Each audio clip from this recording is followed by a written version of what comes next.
Assalamualaikum warahmatullahi wabarakatuh. Perkenalkan, nama saya Muhammad Nur Syahdani dari kelas manajemen pagi 1. Di sini saya akan menjelaskan materi tentang POLC. Apa itu POLC? POLC adalah Planning, Organizing, Leading, Controlling. Kemudian saya akan menjelaskan pengertian planning. Planning atau perencanaan merupakan proses pendefinisian tujuan organisasi, pembuatan strategi untuk mencapai tujuan, serta pengembangan rencana aktivitas organisasi. Tahap perencanaan sangat penting dan tidak boleh dilewatkan. Fungsi planning: membuat tujuan perusahaan dan diikuti dengan membuat berbagai rencana untuk mencapai visi dan misi yang telah ditentukan sebelumnya. Contoh planning dalam perusahaan: yang pertama, menentukan lokasi usaha; yang kedua, target panen dan penjualan; yang ketiga, pemasaran atau marketing. Kemudian pengertian organizing. Pengorganisasian merupakan rangkaian aktivitas pembagian tugas yang akan dikerjakan, serta proses pengembangan struktur organisasi yang sesuai dengan tujuan perusahaan. Fungsi organizing: membuat pengaturan pada sumber daya manusia dan sumber daya lain yang dimiliki oleh perusahaan untuk menjalankan rencana serta menggapai tujuan perusahaan. Contoh organizing dalam perusahaan: yang pertama, ketua; yang kedua, bendahara; yang ketiga, sekretaris.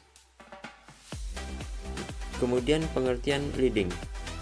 Leading atau kepemimpinan, atau bisa juga disebut dengan mengarahkan, merupakan serangkaian proses yang digunakan agar setiap anggota yang berada dalam perusahaan dapat bekerja sama dalam mencapai sasaran perusahaan tersebut. Fungsi leading: suatu fungsi kepemimpinan dari seorang manajer untuk meningkatkan efektivitas dan efisiensi kerja secara maksimal, juga untuk menciptakan lingkungan kerja yang sehat, dinamis, dan sebagainya. Contoh leading dalam perusahaan: pemimpin atau kepala menerapkan beberapa peraturan seperti tidak boleh datang terlambat, jika memungkinkan kabarkan terlebih dahulu, dan sampaikan alasan yang jelas. Setiap karyawan di perusahaan ini harus saling menghormati satu sama lain. Tidak diperbolehkan adanya sara, rasis, dan pelecehan dalam bentuk apapun. Aturan di atas dibuat agar setiap orang bisa bekerja dan memperlakukan sesama dengan sopan, ramah, adil, dan saling menghargai. Kemudian pengertian controlling. Controlling atau pengendalian merupakan rangkaian aktivitas pembagian tugas yang akan dikerjakan, serta proses pengembangan struktur organisasi yang sesuai dengan tujuan perusahaan.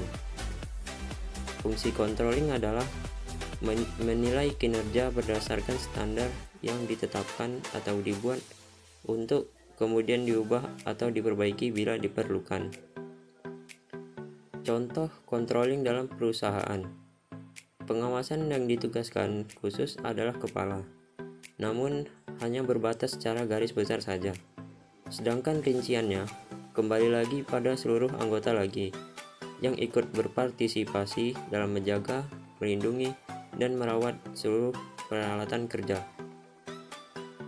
Sekian penjelasan dari saya. Apabila ada kesalahan, mohon dimaafkan.